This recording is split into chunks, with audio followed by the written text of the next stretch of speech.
There were a lot of rallies against the extension of the term limits and the mayor's attempt to do that. And I remember, typical last minute, one of his staff people said, "Oh, Alan's having a conference call. He wants you to be in on it." And so there was a code, whatever, and I was on the conference call with his supporters and advisors or whatever. And it was the most, I was just so offended by the tone that I heard on that conference call, because basically, and I wrote it down in a memo to myself about some of the reasons that I was not going to support Alan, and it's reason number one.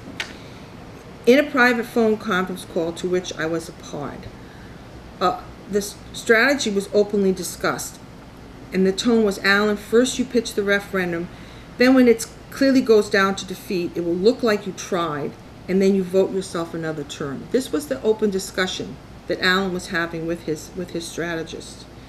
And I told Alan at that time, I said, "Alan, if you do that, you will look self-serving." I mean, it was clear, the vote hadn't even happened yet.